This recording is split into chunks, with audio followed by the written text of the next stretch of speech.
2, 3, 4, 5, 6, 7, 8, 9, 10.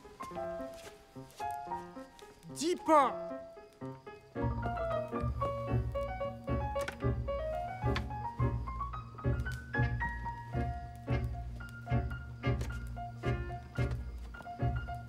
On dit qu'au paradis, notre ancêtre Adam avait naturellement le don de longue vue et qu'il l'a perdu avec la chute, comme son innocence et le reste, condamnant l'homme à mal voir. 6000 ans plus tard, une nouvelle invention nous libère enfin de cette vieille malédiction et nous permet de voir au-delà des limites de nos yeux chétifs. Le télescope de Galilée.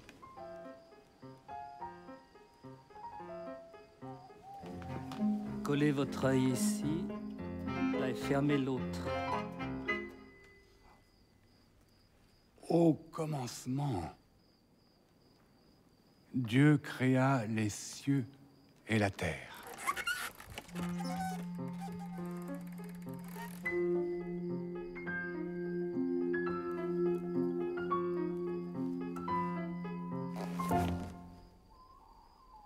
C'est avec un instrument semblable que Galilée dit avoir vu des montagnes sur la Lune, des centaines d'étoiles là où notre œil n'en voit qu'une, et plus étrange encore, 4 nouvelles planètes près de Jupiter.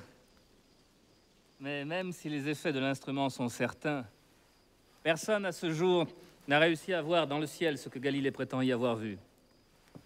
C'est pourquoi le duc de Bavière, de passage à Prague, consent à prêter son télescope à l'astronome de l'empereur, Jean Kepler, ici présent, pour les 10 nuits de son séjour, afin qu'il vérifie si toutes ces choses incroyables sont dignes de foi.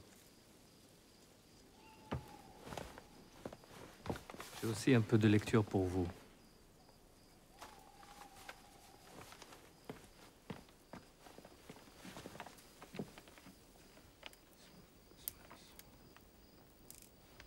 Qu'est-ce que c'est? Une énigme que nous envoie Galilée. Il a mélangé toutes les lettres d'une phrase qui annonce sa toute dernière découverte, encore plus miraculeuse, paraît-il, que les précédentes. Quand il aura assez ri de voir tout le monde se casser la tête dessus, il donnera la solution et raflera la mise. Voyez si vous arrivez à les remettre dans le bon ordre.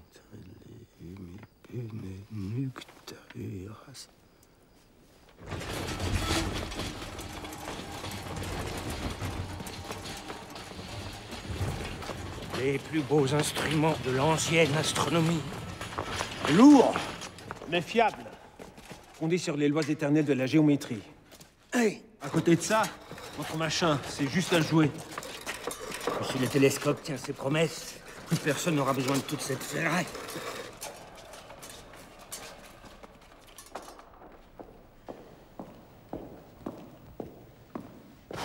Ça y est, ils sont tous partis. Allez. Les instruments honnêtes montrent ce qu'ils font. On n'a pas besoin de les disséquer comme des cadavres. Allez.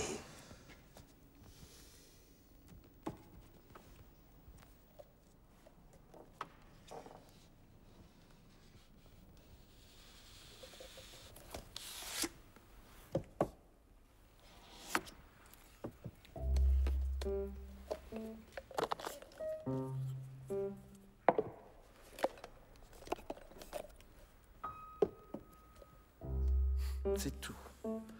Le grand secret. Un tuyau vide. Une lentille convexe, comme celle qui aide quand on voit mal de près. Une lentille concave, comme celle qui permet aux myopes de mieux voir loin. En associant les deux, on rapproche les objets lointains, à condition de trouver la bonne distance. Cela fait des années que tous les lunetiers le savent. Mais personne n'a jamais réussi à tailler des lentilles aussi fortes. Et personne n'a jamais eu l'idée de s'en servir pour nous rapprocher du ciel. Comment Galilée a-t-il trouvé la bonne distance? En tâtonnant, en essayant différentes lentilles, jusqu'à ce que ça marche. Une trouvaille due au hasard.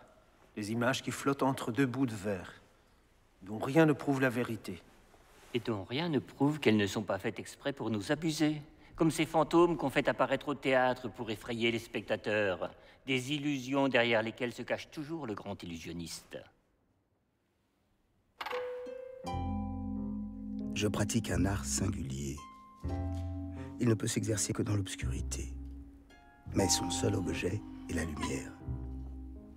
Quand nous parlons d'astres ou de corps célestes, nous ne parlons que de leurs images, de leur forme et de leur intensité, donc de la lumière qu'ils nous envoient.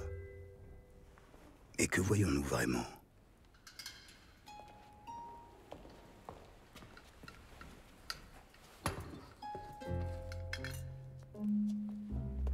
Un cadeau de l'empereur. Un oiseau de nuit comme vous. Symbole de la sagesse qui voit dans les ténèbres et de l'attention que Sa Majesté porte à vos travaux. Elle vous tiendra compagnie pendant vos nuits de veille.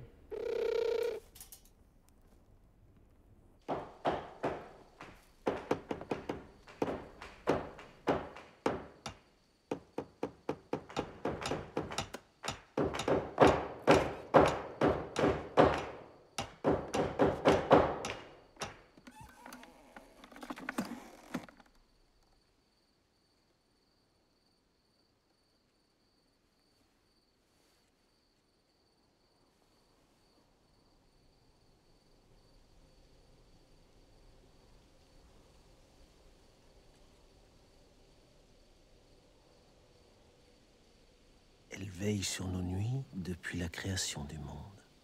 Elle nous surveille et nous empêche de profiter du noir. Regardez-la bien. C'est la dernière fois que vous la voyez comme ça.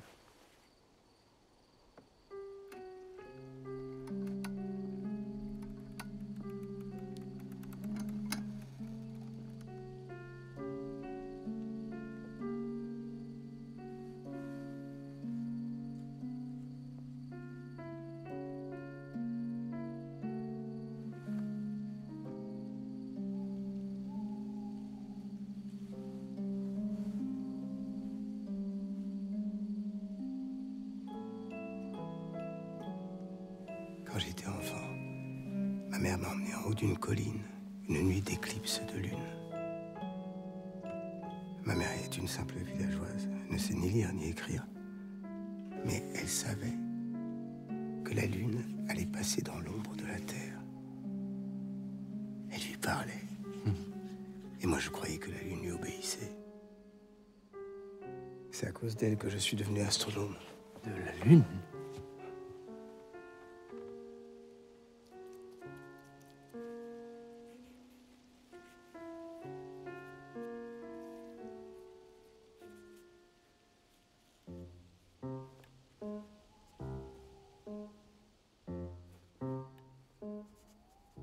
Le soir du 31 août, nous avons pu, pour la première fois, observer la Lune au télescope. Comme Galilée, nous avons vu dans la partie lumineuse, à côté des grandes taches connues depuis l'Antiquité, une multitude de petites taches que personne n'avait jamais observées avant. Le conseiller de l'empereur et le peintre de la cour m'ont servi de témoins.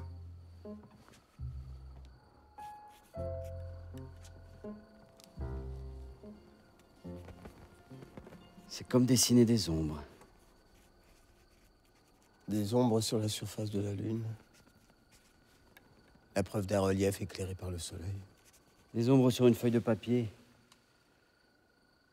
Qui sait ce qu'elles sont vraiment?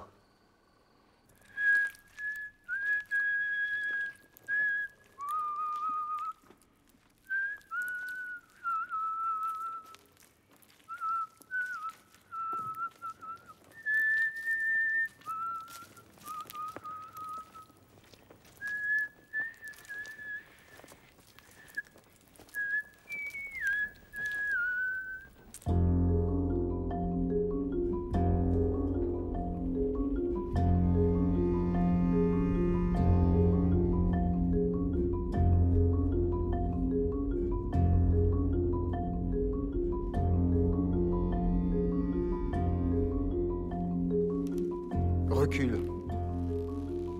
Avance. Doucement, tu es le soleil.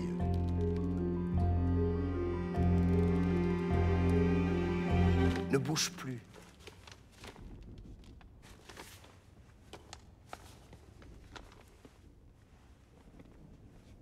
Voilà ce que nous avons vu hier. Des creux, des vallées, et les points lumineux dans la partie sombre, des sommets que le soleil touche déjà alors que les pentes et les vallons sont encore dans la nuit. C'est contraire à l'enseignement de l'Église, qui nous apprend que la Lune est une sphère parfaite, lisse comme un miroir, pure comme notre Sainte Vierge. Il vous faudra plus qu'une poterie pour nous convaincre. Elle est pareille à notre Terre. Une seconde Terre. Au moins nous saurons où aller quand les catholiques nous auront chassés de partout sur cette terre-ci. Vous dites n'importe quoi, nous vous tolérons malgré vos erreurs. Plaisant. Pas du tout. Dieu nous a donné la Lune comme notre propriété. S'il l'a placée si près, c'est pour qu'on puisse y aller. Et on ira. Dès qu'on aura appris l'art de voler dans les airs. L'empereur s'impatiente.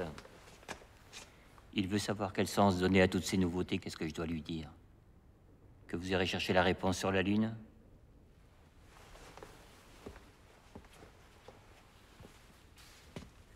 Remonte un peu. Les ombres sont beaucoup plus denses du côté d'où vient la lumière. Vous croyez vraiment qu'un jour on pourra aller sur la Lune? En la voyant si près, on a commencé le voyage. Non, sérieusement, je veux dire, on sera volé dans les airs. Bien sûr, comme les sorcières sur leur balai. Fais attention.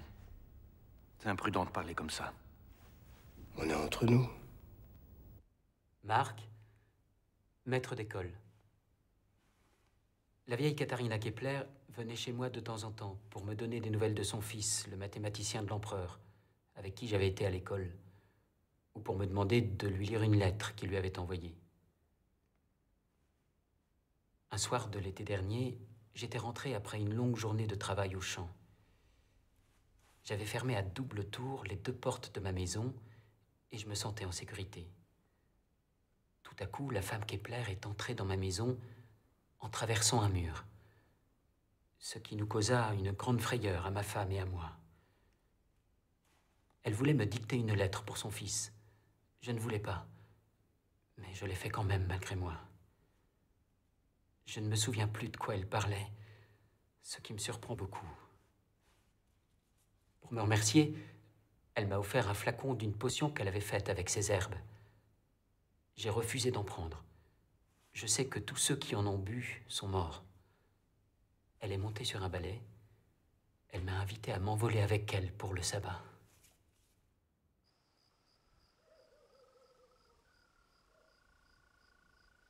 Elle est aussi grande que le soleil. En apparence seulement. Parce qu'elle est toute proche. D'un homme qui vient vers nous, on ne dit pas qu'il grandit, mais qu'il se rapproche. Pensez-vous pouvoir cacher cette grande pièce avec la petite?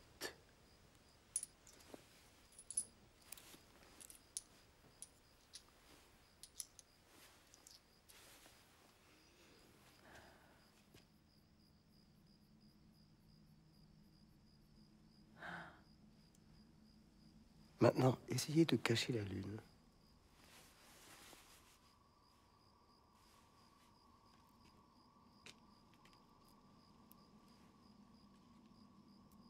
Dieu a fait comme vous. Il a ajusté la distance et la taille. Il a fait la lune 400 fois plus petite que le soleil, mais aussi 400 fois plus proche de nous. Il a créé le spectacle des éclipses pour réveiller notre curiosité et nous apprendre l'astronomie. Bonimenteur. Il a ainsi appris à l'homme que la lune était proche et le soleil lointain. La lune petite et le soleil immense, comme il se doit, car il est le véritable cœur de notre univers et le centre immobile de tous les mouvements célestes. C'est faux. Le soleil et la lune sont frères et sœurs, mari et femme. Quand l'un se lève, l'autre se couche. Ce sont 2 lampes, l'une éclaire le jour et l'autre la nuit, comme le dit la Bible. La Bible parle du ciel invisible, l'astronomie du ciel visible. Nous sommes comme les animaux. Seul nous attire ce qui bouge. C'est pour éveiller notre attention que Dieu a voulu que le jour succède à la nuit, que la Lune tourne autour de la Terre et que la Terre, avec les autres planètes, tourne autour du Soleil. Et pour mettre en évidence ces mouvements des planètes, Dieu a entouré tout l'univers d'une sphère d'étoiles fixes, comme une toile de fond immuable sur laquelle ils se détachent et qui nous permet de les mesurer.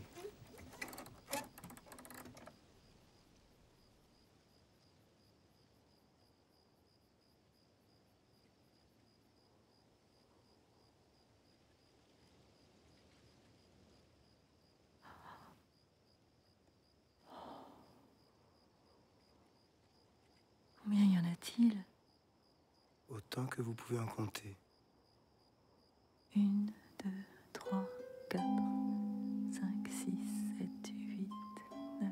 Vous et votre Copernic, vous divaguez. Il est clair comme le jour que c'est la Terre qui est immobile et que c'est le Soleil qui tourne autour, comme le disent les Écritures, et nos sens. Vos sens nous trompent. Vous êtes sur un bateau qui s'éloigne du rivage et vous croyez voir le rivage s'éloigner. Vous protestez contre le mouvement de la Terre, alors même que sa course vous emporte dans l'immensité. Cessez. Vos chuchotements me donnent le vertige.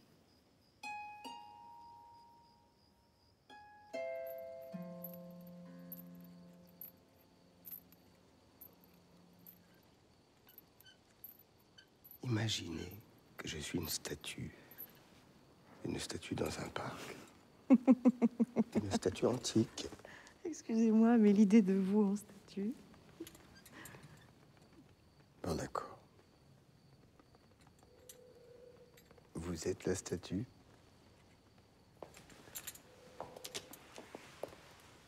Maintenant, si je suis cloué sur place, qu'est-ce que je vais voir?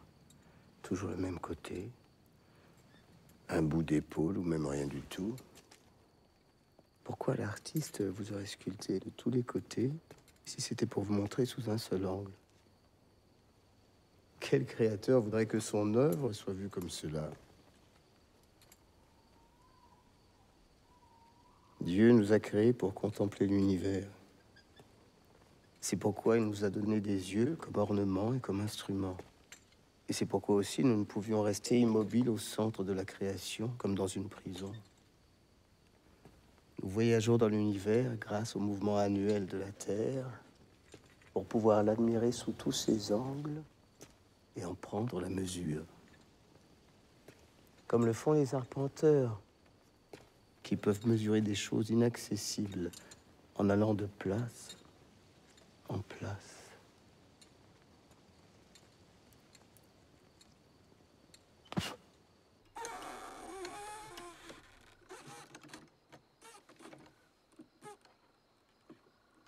Un demi-degré à droite.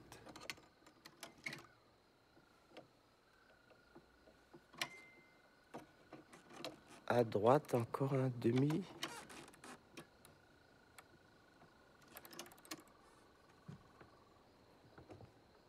Un demi-degré encore à droite.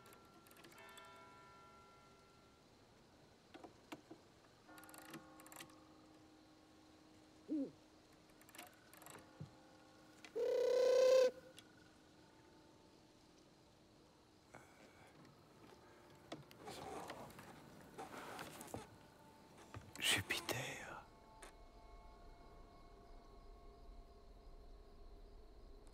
Le 2 septembre, à 2 heures du matin, nous avons pu observer Jupiter à son lever et voir pour la première fois les nouveaux astres de Galilée.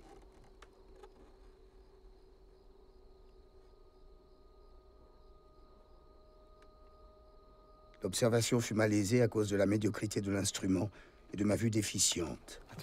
Mais elle a été confirmée par Bernard, mon assistant.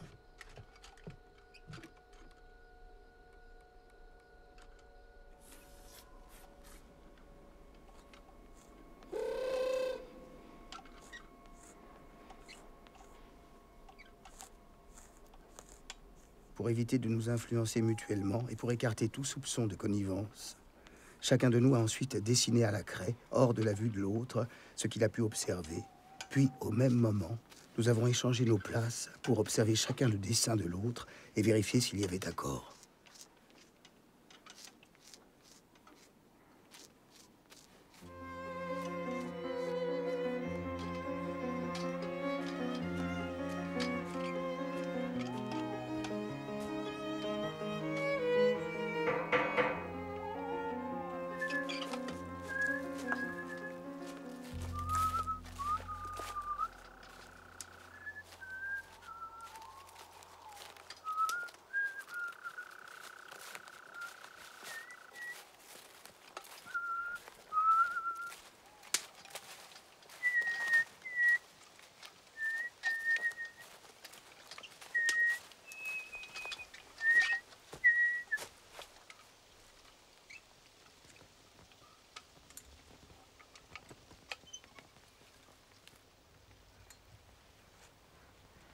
Monsieur, j'ai une demande à vous faire. On m'a dit que vous lisez dans le ciel et que vous y avez trouvé de nouvelles étoiles qu'on ne connaissait pas avant. Est-ce que cela change quelque chose pour nous? Est-ce que ces nouvelles étoiles ont pu influencer notre destinée sans qu'on le sache? Ne vous inquiétez pas. Ces nouvelles étoiles sont bien trop petites pour que leur influence arrive jusqu'à vous. Ce n'est pas pour moi, mais pour une princesse de très haut rang qui souhaite rester cachée. Elle doit absolument savoir ce que ces nouvelles étoiles lui réservent. Elle est née à Madrid. Elle a... Votre âge? Il a tout écrit ici, regardez. Le jour, le mois, l'année. C'est très important pour elle de savoir si elle va trouver... Je vais voir ce que je peux faire. Elle m'a demandé de vous dire aussi qu'elle aurait aimé venir sur votre terrasse, mais qu'on le lui interdit. Seuls les hommes ont le droit de regarder le ciel. Est-ce que c'est vrai? On m'a dit aussi que vous voyagez dans les airs, que vous avez un démon apprivoisé à votre service et un miroir magique qui vous montre tout ce que vous voulez. Elle en veut un pareil.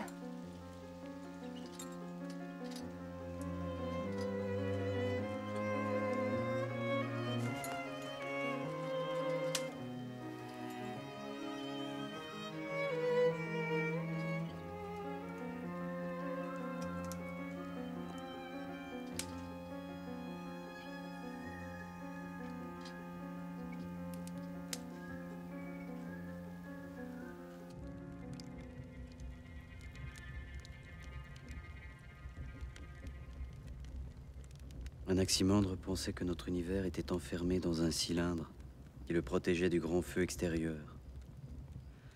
Le cylindre était percé de petits trous par lesquels on voyait ce feu. Ces trous sont les étoiles. Nous voyons tout à l'envers. Et nous prenons le plein pour le vide et le vide pour le plein.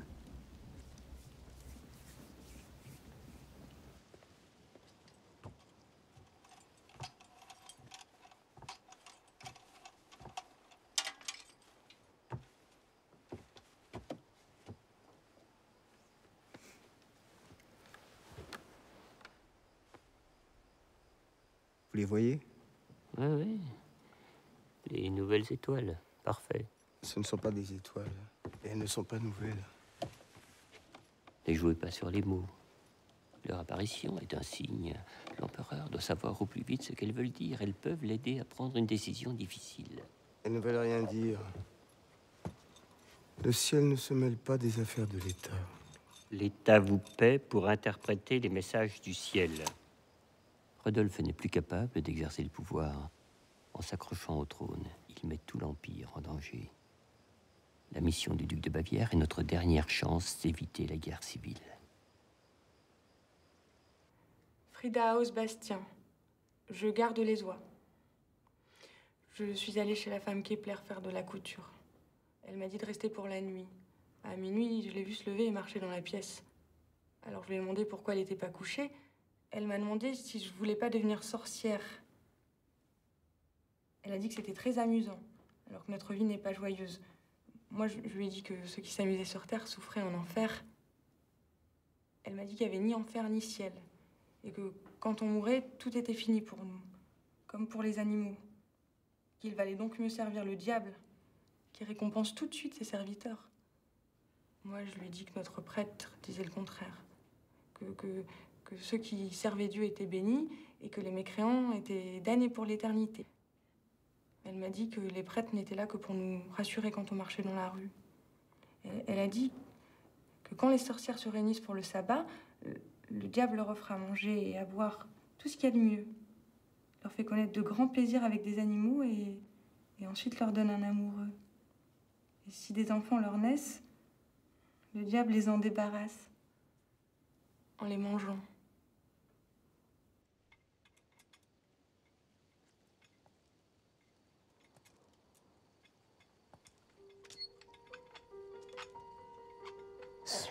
Ma ismer me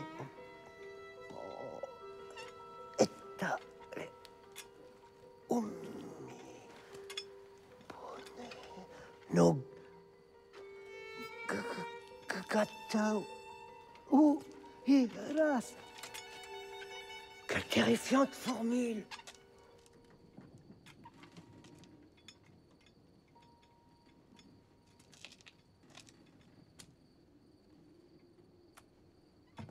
Comment un fils de pauvre villageois a-t-il réussi à devenir magicien de l'empereur? Mathématicien, pas magicien. Il ne faut pas confondre magie noire et magie naturelle. Mathématicien, magicien, qui se ressemblent, s'assemblent. Lui et c'est pareil, ont envoûté l'empereur. Ils lui ont fait signer un pacte avec Satan. La nuit, ils vont au sabbat sur la lune. Méfiez-vous des hommes qui dorment le jour. Ah, voilà l'instrument.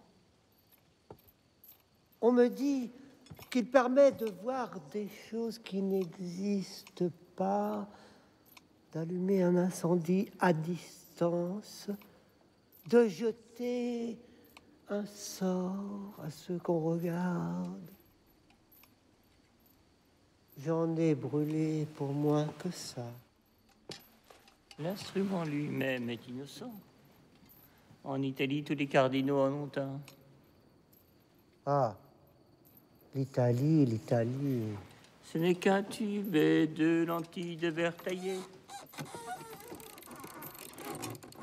Du verre. Tout dépend de qui s'en sert. J'ai vu des sorciers faire des abominations avec un simple miroir. Les sorcières de village remplacent le miroir par une cuvette d'eau. Elles font à la craie un cercle tout autour et le diable apparaît.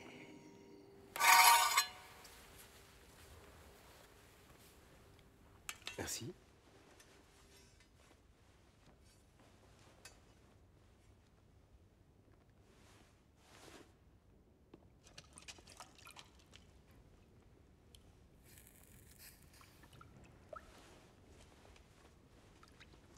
Plongée dans l'eau, elle est brisée.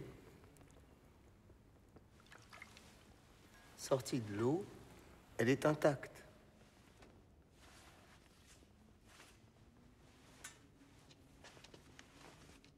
Essayez.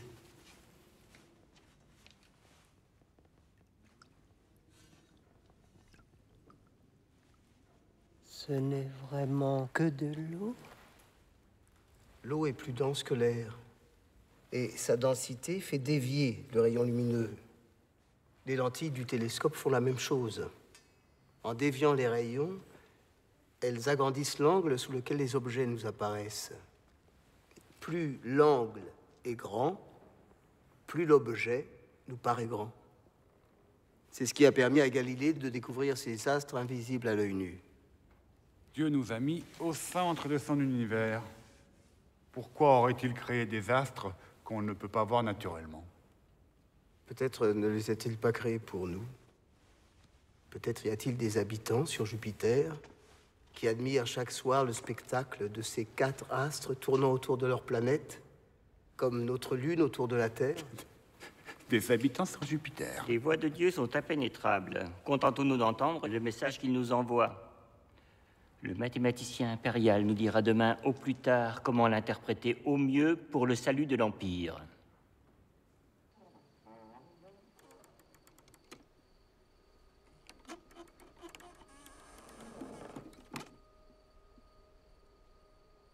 Une fois tout le monde parti, nous avons repris nos observations et vu à nouveau distinctement les compagnons de Jupiter. Galilée dit que ce sont de nouvelles planètes, mais leur progression nuit après nuit montre que ce sont de simples lunes qui tournent autour de Jupiter, comme notre Lune autour de la Terre. Pour les distinguer, je leur ai trouvé un nouveau nom, satellite. En grec, garde du corps. Garde du corps de Jupiter. Ça y est, on les tient! Il y en a un autre là-bas!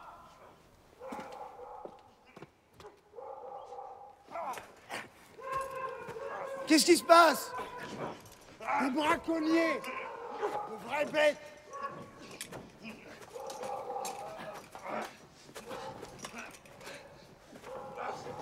Le petit, là, lâchez-le! Il travaille pour moi!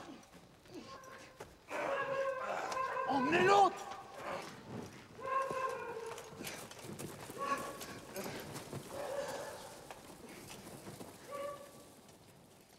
Va le chercher.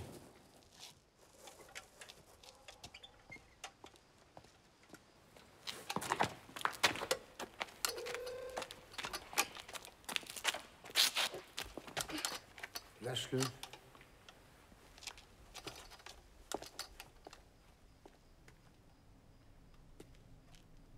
N'aie pas peur. Comment tu t'appelles? Tu sais ce qu'on fait à ceux qu'on prend en train de braconner dans le parc de l'Empereur? Et l'autre, c'était qui?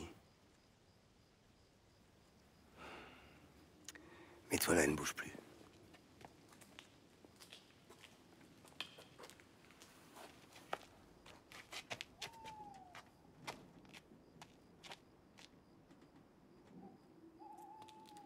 Avec moi, tu ne risques rien. Demain matin, je te ferai sortir d'ici. Et si le télescope montrait des choses qui n'existent pas? Alors, ça serait la plus extraordinaire des inventions.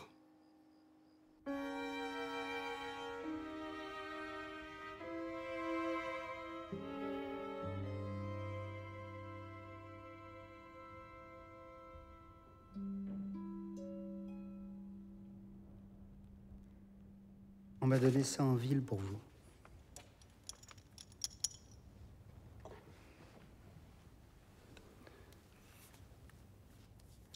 Combien d'étoiles peut-on voir à l'œil nu? 1098. C'est ce que disent les rabbins. Mon calcul, c'est 6000. Mais seulement 2000 à la fois. À condition d'avoir une bonne vue. Tes yeux sont malades parce que tu as regardé le ciel. Non pas pour y voir le Créateur, mais pour y chercher ces choses qu'il est inutile de connaître. L'œil est la lampe du corps. Si l'œil est bon, le corps est éclairé. Si l'œil est mauvais, le corps est dans les ténèbres. Je plaisante. Je suis la femme de Jörg Haller, journalier à Veil. Le 18 octobre, il y a 2 ans, la vieille Katharina Kepler, dont le fils est à la cour de l'empereur, ce dont elle n'est pas peu fière, a croisé ma fille qui aidait la fille du maçon à transporter des briques. En les croisant, la femme Kepler a frappé ma fille au bras. Ma fille a alors ressenti une très grande douleur et après, elle ne pouvait plus bouger ni la main ni les doigts. Aujourd'hui encore, elle ne peut pas les bouger et endure de grandes souffrances. J'ajoute que ma fille est une enfant pieuse, que personne n'a de raison de frapper.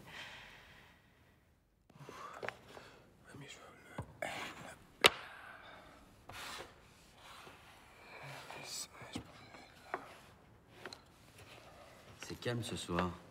La course se lasse vite. Elle veut des sensations fortes, du jamais vu. Mais voir ne compte pas. Ce qui compte, c'est revoir, recommencer nuit après nuit. C'est fastidieux. Et si je fais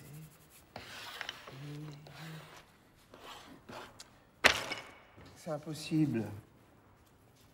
Avec 37 lettres dans le désordre, le nombre de combinaisons est de plusieurs milliards, de milliards, de milliards. Un nombre infini. Non. Immensément grand, mais fini. Le nombre de combinaisons d'un nombre fini de lettres est forcément fini. Mais vous n'en finirez jamais. Maintenant, levez la tête et regardez là-haut. Plus haut. Ce n'est pas naturel. L'œil humain a toujours tendance à regarder vers le bas plutôt que vers le haut. Pas l'œil d'un astronome. D'un astronome regardant l'infini. Le plafond. Imaginez que c'est le ciel. Ça ne change rien. Notre univers est limité par la voûte céleste aussi sûrement que cette salle par le plafond. D'autres disent que non. Giordano Bruno. Bruno a brûlé.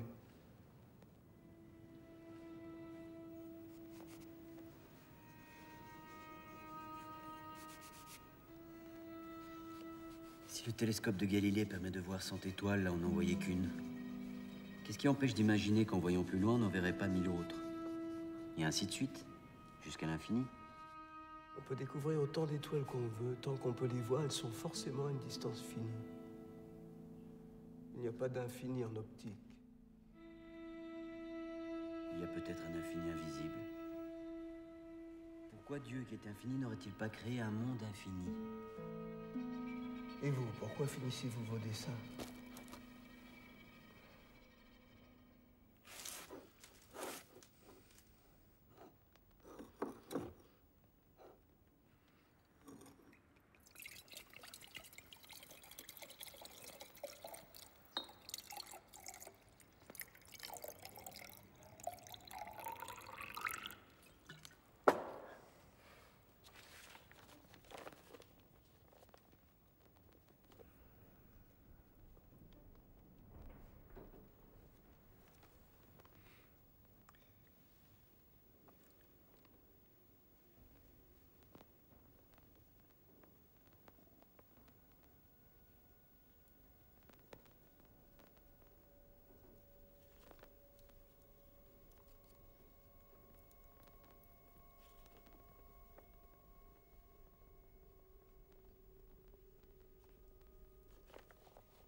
Et toi là-bas, c'est pas la peine de te cacher. Viens là. Approche.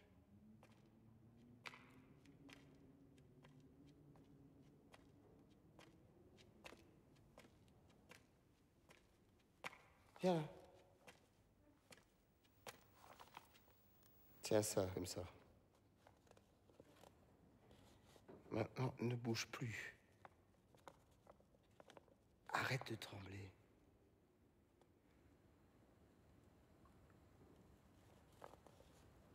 Non. Comme ça. Voilà.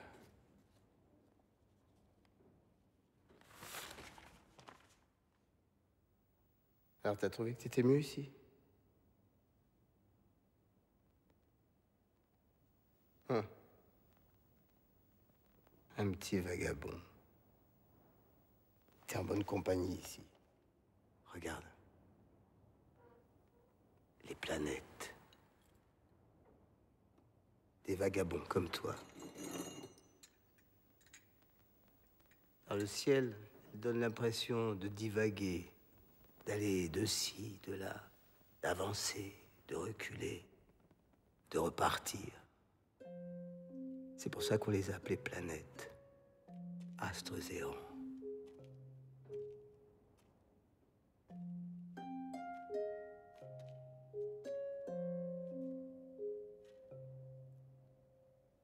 Lui, c'est Mercure, la planète qui pousse aux jeux et aux amusements futiles. C'est la planète des voyageurs, des voleurs et des braconniers. Je suis né sous son signe. Mais je suis aussi un enfant de Mars, le terrible, qui me donne une audace sans limite. J'ai pas l'air comme ça, mais Mars me donne le courage de m'attaquer à des questions qui effraient les autres hommes. Et toi, tu es né quand? Hein?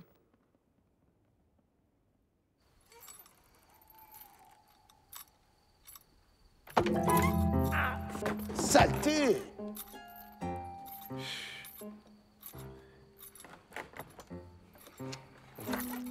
Doucement, on recommence.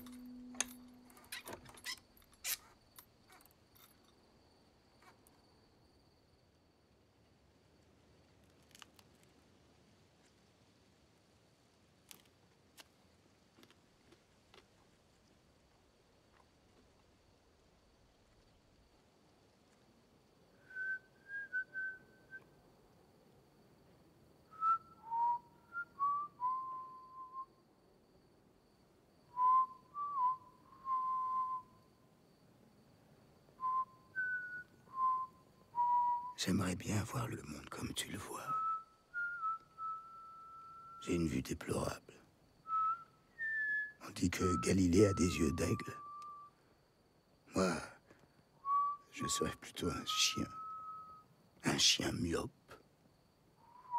J'y vois tellement mal la nuit qu'il m'arrive de voir plusieurs étoiles là où il n'y en a qu'une. Une fois même, j'ai vu 10 lunes à la fois, sans savoir laquelle était la vraie. Tu parles d'un astronome.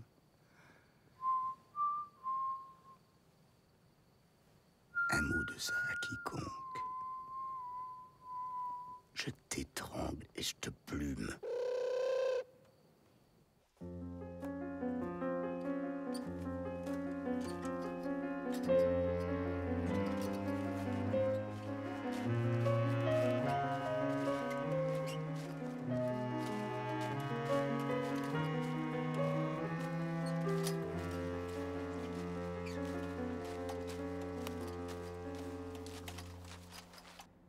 Là, c'est vous, et là, c'est moi. Il suffit de le regarder pour voir que l'œil est un simple miroir. En surface seulement.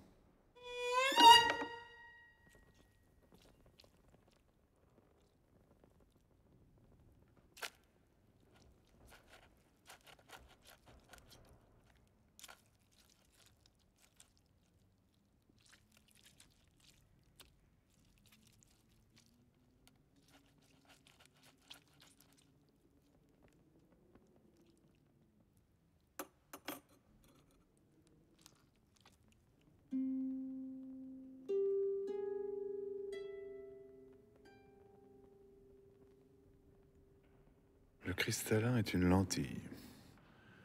L'œil est un télescope naturel.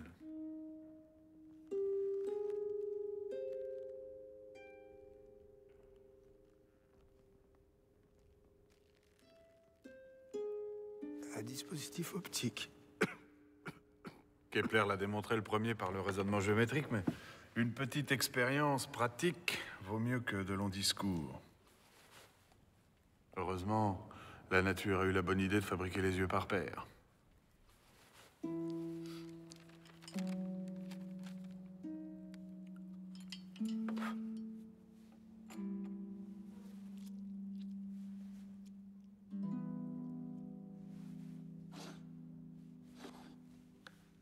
J'ai gratté l'arrière de l'œil pour le rendre transparent. Voilà. L'image du monde comme elle se forme sur la rétine. Nous voyons à l'endroit. Elle est à l'envers. Comment faites-vous pour la redresser? Je ne sais pas. Ce n'est pas une réponse. C'est la seule que j'ai. Aucun rayon lumineux ne peut aller plus loin que le mur opaque de la rétine. Au-delà commence un monde obscur qui échappe à la raison mathématique. La lumière n'y pénètre jamais et par conséquent, les lois de l'optique et de la géométrie cessent de s'y appliquer. Votre expérience ne prouve rien. Admettons que les yeux soient des télescopes faits par la main de Dieu, comme nous savons que les yeux sont trompeurs et que Galilée a pris modèle sur eux pour fabriquer son instrument. Nous devons en conclure que son instrument est tout aussi trompeur, ou, pour le dire plus justement, tout dépend de qui regarde. L'œil de bœuf n'a de sens que pour le bœuf. J'avais prévu votre objection. J'ai aussi un œil humain, tout frais. S'agirait-il du vôtre, monsieur le mathématicien impérial? C'est un homme qu'on a pendu ce matin. En l'ouvrant, on verra peut-être l'empreinte de la dernière chose qu'il a vue. La rétine ne garde aucune empreinte. C'était un braconnier, pris sur le fait, dans le parc. À propos, vous êtes sûr de savoir le remettre comme il faut? Nous repartons dans 3 jours.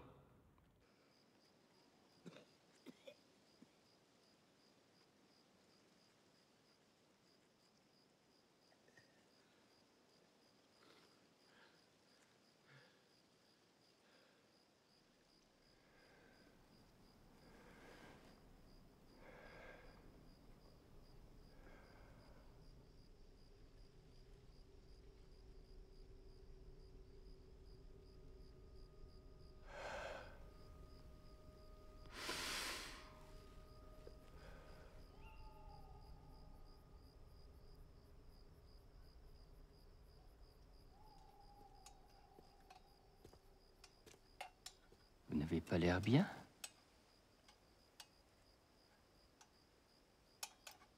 Vous ne m'avez pas oublié. Je n'ai pas eu le temps. Oui, bien sûr, je m'en doutais. Aussi, j'ai pris la liberté de demander à votre assistant de préparer un petit texte à votre place. Vous n'avez plus qu'à signer. Non. Vous n'êtes pas en position de refuser. On vous en veut. On propage de terribles rumeurs sur vous et sur votre famille. Qui? Ah ça... Bien sûr, vous êtes sous la protection de l'empereur, mais qu'est-ce qu'elle vaut aujourd'hui? L'empereur est si faible. Son frère Mathias, lui, sera un empereur fort. Il saura vous protéger. Me protéger de quoi? Un juge vient de recueillir 49 témoignages sous serment qui accusent votre mère de sorcellerie. C'est absurde. Ma mère est têtue, aigrie, acariâtre, méchante, stupide, folle. Mais c'est une bonne chrétienne. Nous sommes tous, là n'est pas la question. Dites à Rodolphe que les nouvelles étoiles exigent son départ. Une nuit de pleine lune, j'ai vu la femme Kepler chevaucher un veau jusqu'à le tuer sous elle. Je l'ai vu et entendu parler avec un bouc. Elle l'embrassait et le caressait sur les parties honteuses. Je lui ai crié, va-t'en, sorcière du diable. J'ai fait le signe de la croix. Elle en a ri.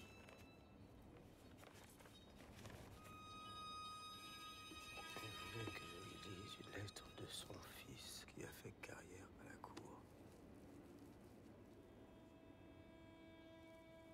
Qu'est-ce que tu fais? Une empreinte des lentilles. Avec ça, on pourra fabriquer notre propre télescope et le vendre dans tout l'Empire. Arrête. Pourquoi vous ne voulez pas devenir riche? Arrête tout de suite! Vous m'avez dit vous-même que les grandes inventions appartenaient à tout le monde. Vous partagez les vôtres sans réserve. Pourquoi Galilée ne partagerait-il pas? Lui-même ne s'est pas gêné pour voler l'idée à un Hollandais.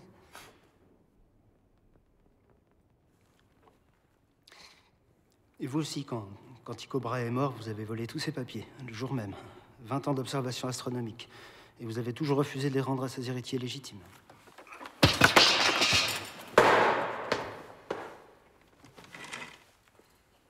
On dit même que vous avez empoisonné Brahe pour prendre sa place. Mais ça, je ne le crois pas. Vous n'avez pas assez de sens pratique pour ça. Va-t'en. Vous avez besoin de moi? Vos yeux sont malades. Sans moi, vous ne voyez rien. Va-t'en. Vous ne voyez rien. Ni les étoiles, ni le vide autour de vous.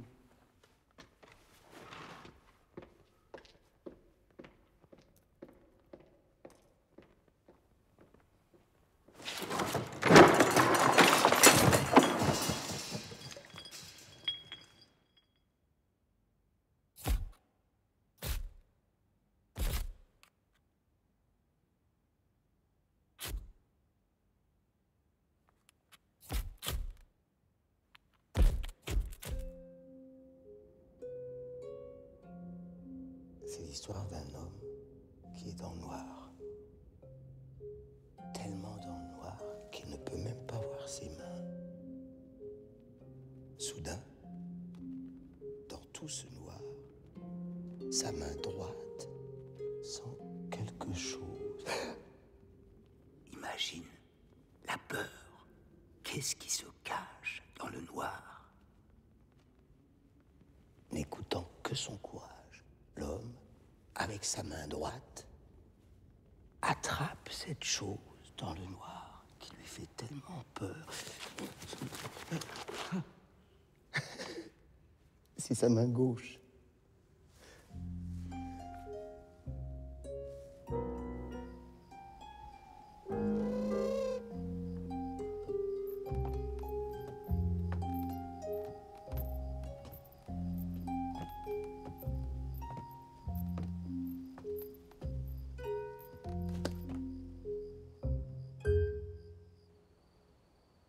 matin du 6 septembre, 2 heures après minuit, j'ai repris l'observation des satellites de Jupiter. À travers un air très blanchissant, dû à la présence de la Lune, il m'a semblé voir quelque chose à l'ouest de la planète. Mais étant seul désormais, je ne peux l'affirmer avec certitude. Haeckel, fossoyeur. La femme Kepler est venue au cimetière pour m'apporter à boire parce qu'il faisait chaud. Une fois que j'ai bu, elle m'a demandé de déterrer le crâne de son père défunt. Elle m'a dit qu'elle voulait le sertir d'argent pour en faire une coupe pour l'offrir à son fils, le mathématicien de l'empereur. Je lui ai dit que je n'avais pas droit de le faire sans la permission des autorités. Elle m'a dit alors d'oublier ce qu'elle venait de me demander. Ma vue s'est brouillée et j'ai fait le signe de la croix pour éloigner le diable. Mais elle a ri et elle a dit qu'elle ne voulait pas m'effrayer, qu'elle voulait seulement ressusciter une coutume des anciens Germains.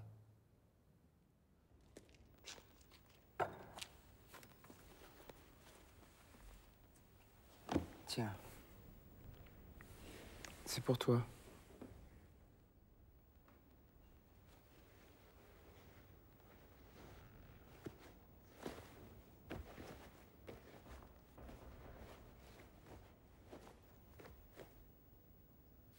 Attends. Regarde, ça c'est le soleil. Et ça, c'est la Terre. Tout le monde pense que le soleil tourne autour de la Terre. Mais en vérité, c'est l'inverse. Le soleil est immobile. Et c'est la Terre qui tourne tout autour. Qui tourne. Et nous avec.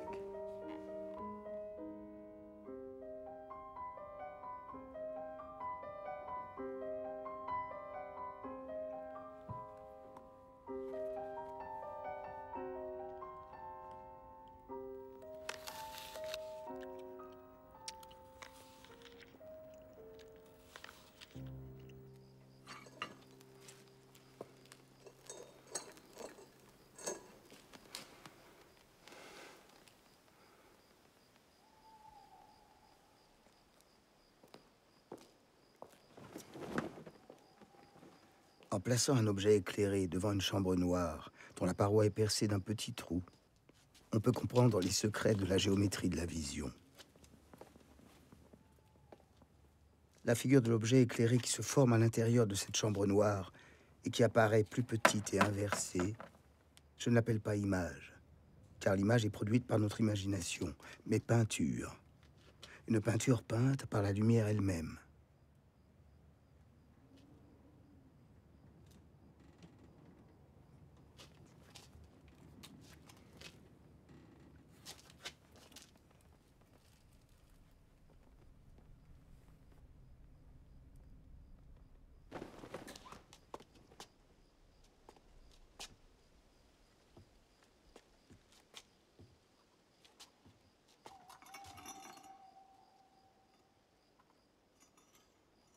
On m'a dit que tu suis allé sur la Lune. C'est vrai? Non, Majesté. C'est pas moi, je ne suis pas là. Et tu as appris à voler. Tu as dit qu'une sorcière te l'a appris. C'était une plaisanterie. Dommage. J'espérais que tu saurais.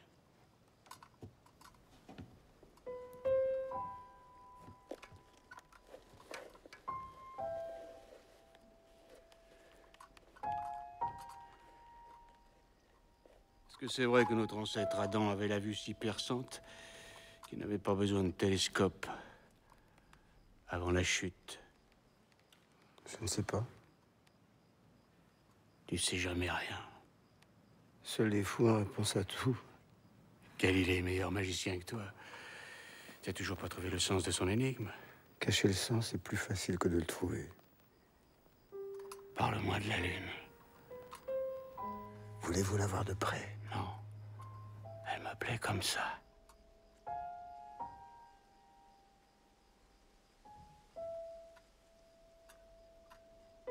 Une nuit, Je faisais une expérience avec des miroirs en haut d'une colline, quand j'ai senti tout à coup un souffle chaud sur ma nuque. Je me retourne, effrayé. Personne, juste moi et la lune. Je me remets au travail, et de nouveau ça recommence.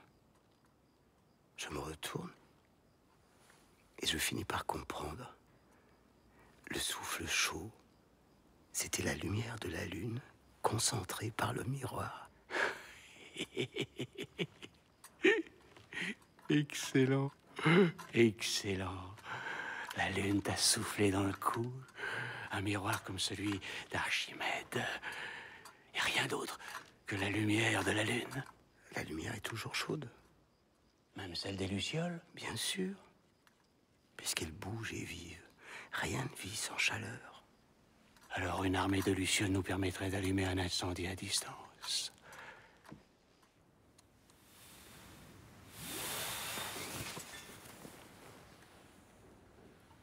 Fais la tournée.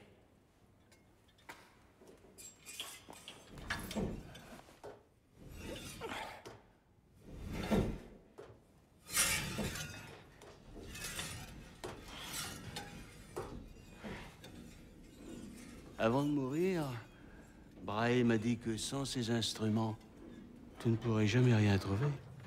C'est vrai. Personne n'a su mesurer le ciel aussi bien que lui. Il avait accumulé un trésor d'observation. Mais comme souvent les riches, il n'a jamais su quoi faire de ses richesses. Et toi, chapardeur comme tous les pauvres? Je les ai empruntés en tout bien, tout honneur, pour refonder l'astronomie. Je vise une étoile. Elle tombe. De Brahe, j'ai reçu tout ça.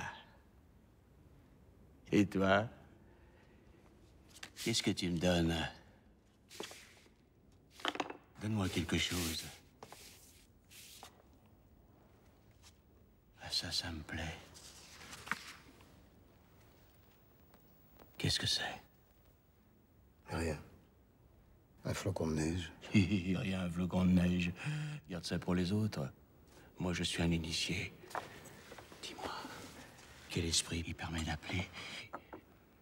C'est quoi son pouvoir? C'est un flocon de neige. Il tombe, il fond. La seule chose qu'il a de remarquable, c'est sa forme. Une étoile à 6 branches, qu'on trouve aussi dans les cristaux de roche. J'essaie de comprendre pourquoi. Et pourquoi? Toujours pourquoi? Pourquoi tu veux pas me dire? Tu protèges tes petits secrets? Mais tu peux pas me tromper. Je connais le pouvoir des symboles. Il n'en a aucun. Il ne dévoile aucun mystère. Il n'éclaire rien d'obscur. Il permet seulement de représenter les choses qu'on connaît déjà pour mieux les voir.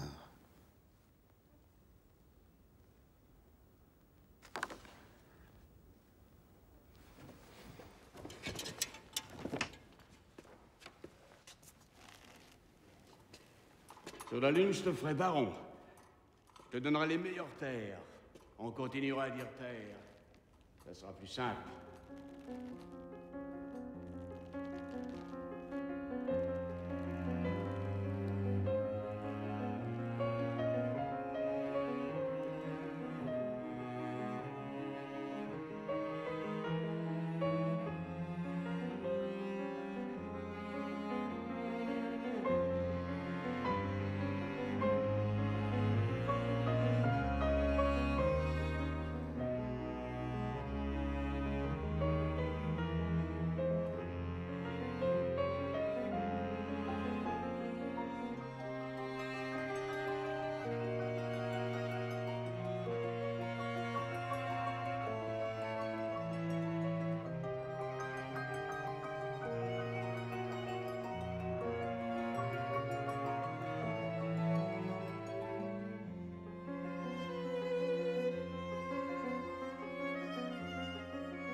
Jupiter s'est levé après le départ de l'empereur. À 3 heures du matin, nous avons vu à nouveau, et de façon très sûre, ses compagnons. 2 à l'ouest, dans l'un très brillant, un autre à l'est.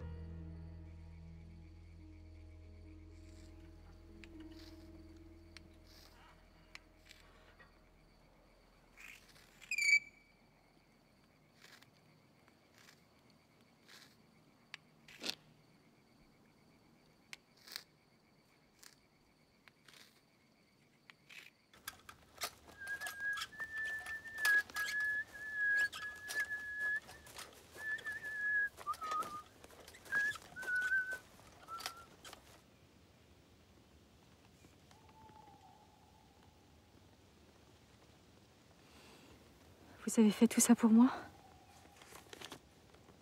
Mais ça veut dire quoi? Que vous êtes née sous une bonne étoile. Vous serez heureuse. Quand? Avec qui? Je ne sais pas. Je ne suis pas un diseur de bonne aventure. Le ciel nous affecte, mais personne ne sait exactement de quelle manière. Les étoiles ne sont pas des dieux. Elles ne commandent pas notre destinée. Elle n'envoie rien d'autre sur Terre que leurs rayons lumineux. Au moment de notre naissance, notre âme reçoit ces rayons qui se croisent en nous. Et les angles qu'ils forment en se croisant impriment en nous une image du ciel qui nous donne notre prédisposition. Ce qu'on en fait ensuite ne dépend que de nous.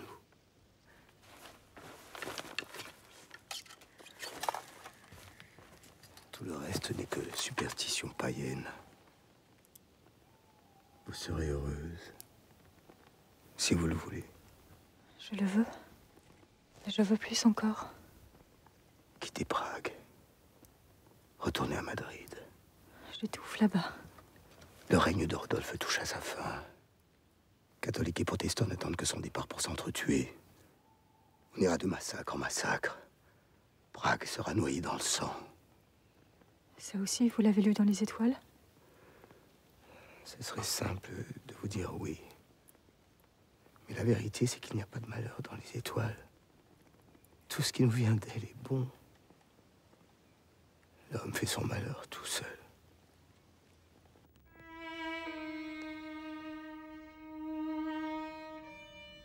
Problème numéro 43. Dans une chambre noire, c'est une lentille convexe devant l'ouverture. Placez un papier au point de convergence, au point de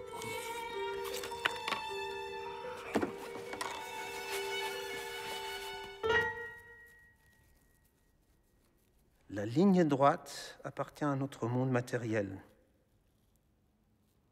C'est la ligne de la pesanteur et de la chute.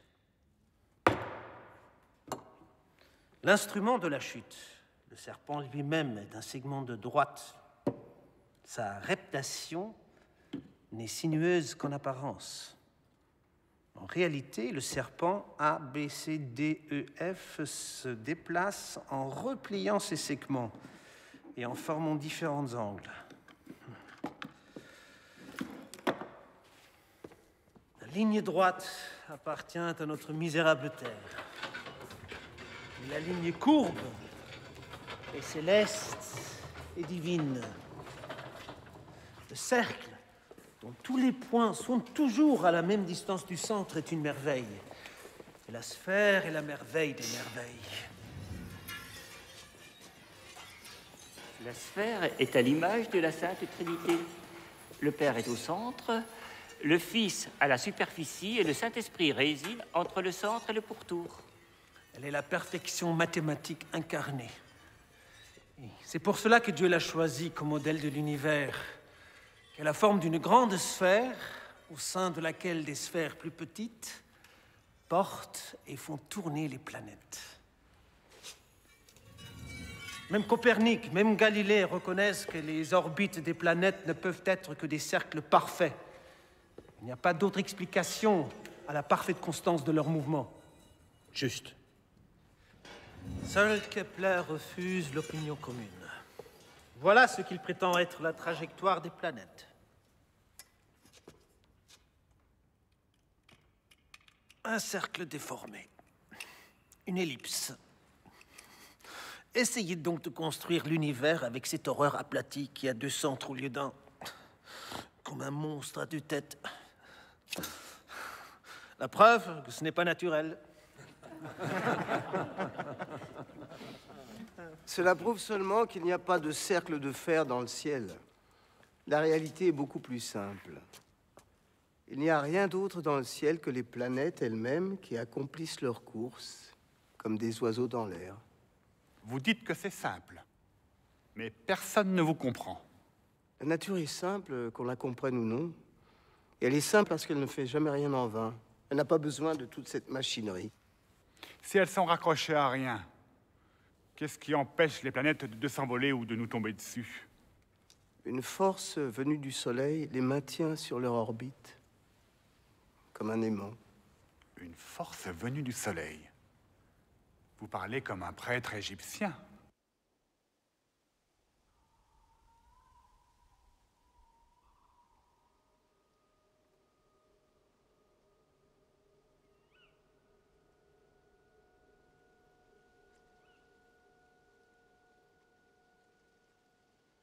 Est-ce que tu sais que les planètes chantent?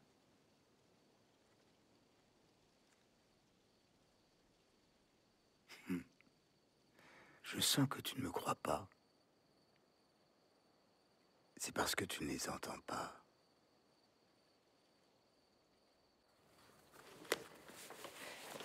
Pour entendre chanter les planètes, il faut être sur le Soleil.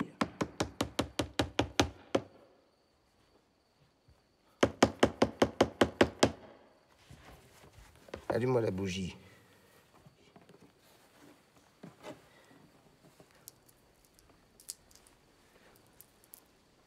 Ça, c'est le Soleil.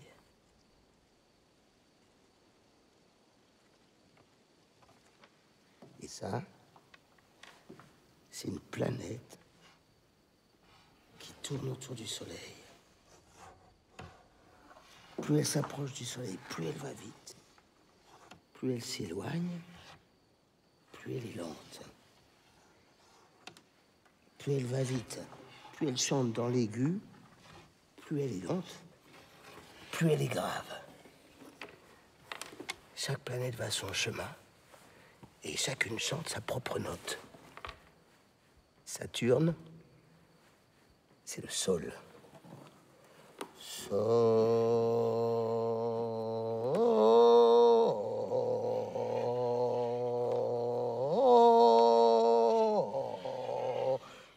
Le La, c'est Jupiter.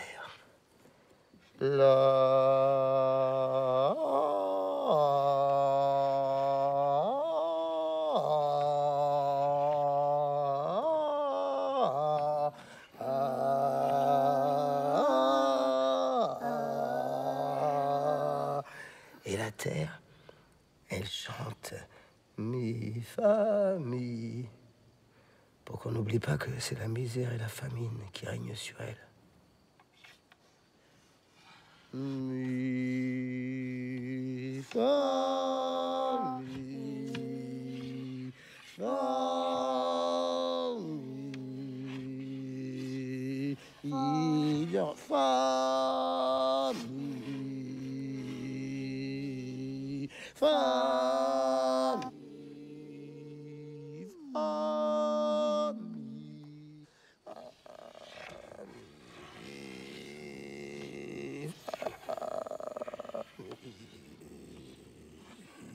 fa,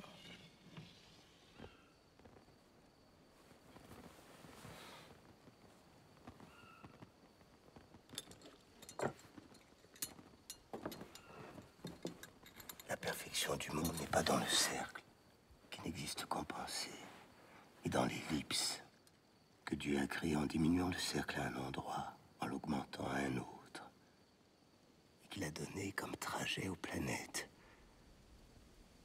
pour qu'elles soient comme nous, vivantes, pas parfois plus proche, parfois plus lointaine. Ni votre cou, ni votre bras, ni votre main ne décrivent de cercle parfait. Et pourtant, quelle beauté dans leur moindre mouvement. Peut-être, mais ça n'est pas mi, fa, mi, comme vous le faites. Mais mi, fa, mi. C'est pareil. Mi, fa, mi.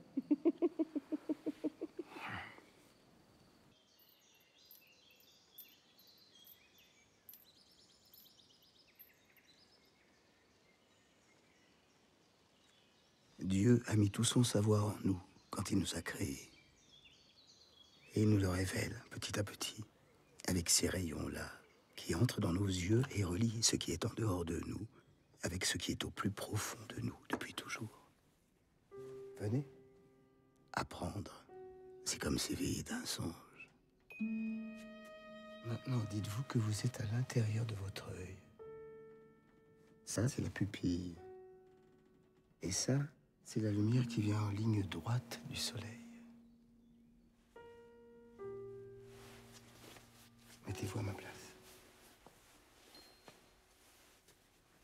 Ne bougez pas.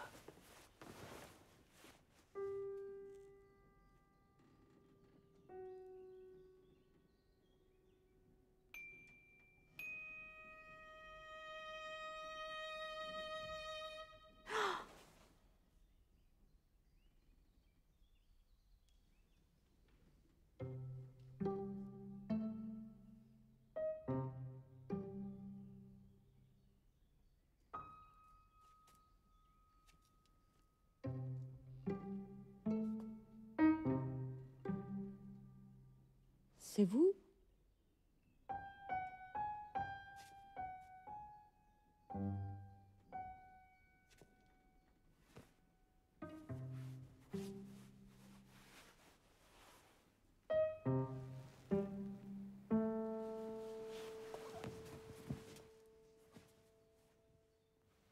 Hans Rosen, apprenti barbier. J'étais venu pour lui couper les cheveux.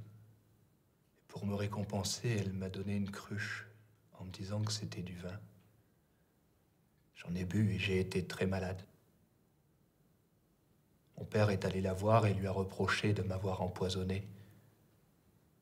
Et lui a dit qu'elle avait 2 cruches pareilles, une avec du vin et l'autre avec une potion faite avec des herbes, et qu'elle avait confondu les 2. Mon père est mort peu de temps après, et que je meurs moi-même sur place si tout ce que je dis n'est pas vrai.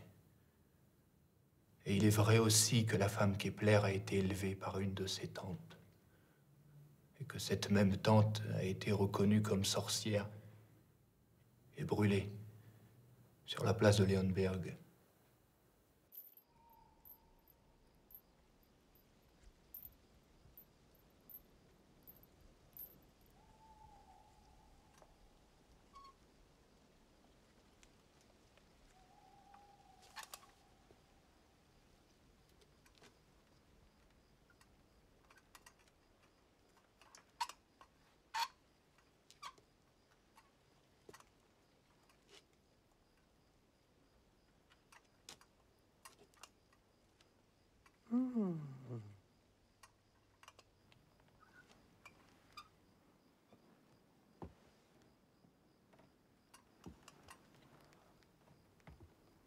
Monsieur le magicien impérial.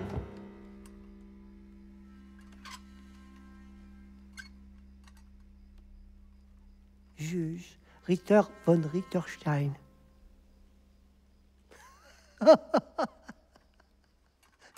Tu n'as pas changé, Johannes. Et moi?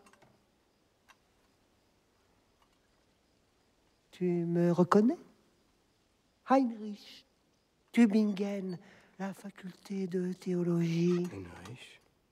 On devait devenir pasteur. Et me voilà chasseur de sorcière. Et toi, mathématicien, astrologue, astronome. Il y a tant de manières de servir Dieu.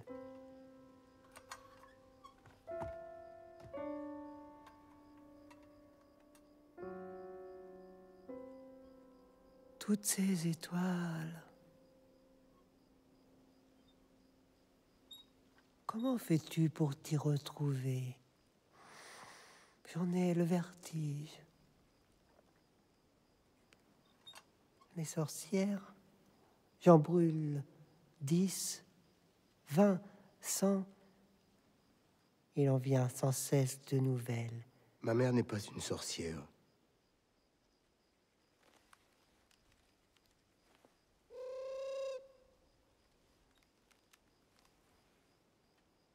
Viens, mon petit. Viens.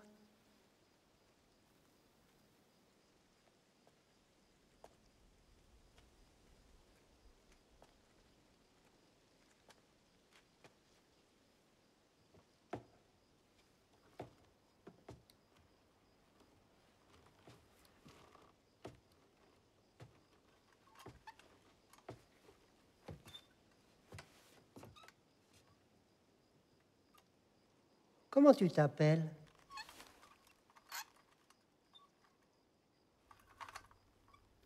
Un muet?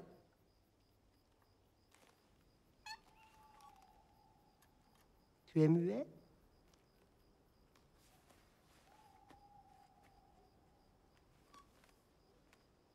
Je connais une recette pour faire parler les muets.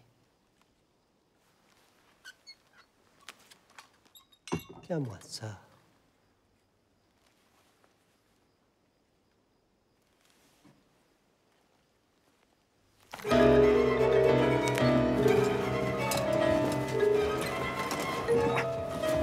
Regarde-nous. On fait le même métier. Tous les deux, on cherche la vérité. Ça suffit. Il torture la nature pour lui arracher ses secrets. Moi aussi. Ce qu'il fait par les livres, je le fais par le feu et sans cruauté inutile. Je les fais étrangler avant de les brûler. Sauf pour les loups-garous, qu'il faut brûler vif. La seule différence entre nous deux, c'est qu'il ne voit que ce qui est lumineux. Ce qui est obscur, il ne le voit pas. Sa mère ne lui a pas tout appris.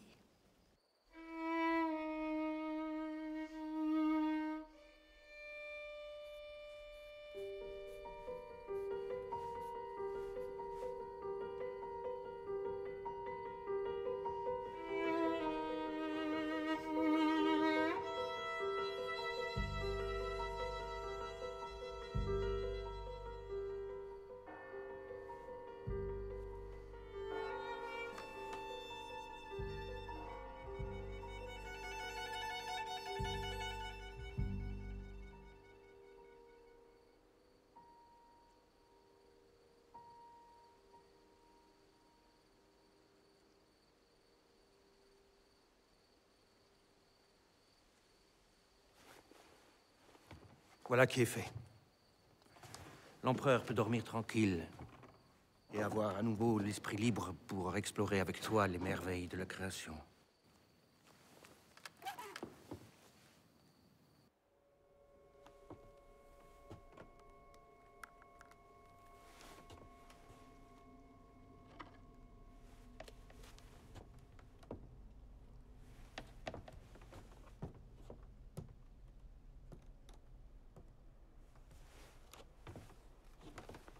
J'ai pu, durant ces 10 nuits, étudier le télescope, comprendre pourquoi il agrandit les choses visibles et prouver que ce qu'il montre est vrai et digne de foi. La recherche des causes est un travail immense, et mon plaisir à les découvrir n'a pas été moins grand que celui que Galilée a éprouvé à découvrir ses astres.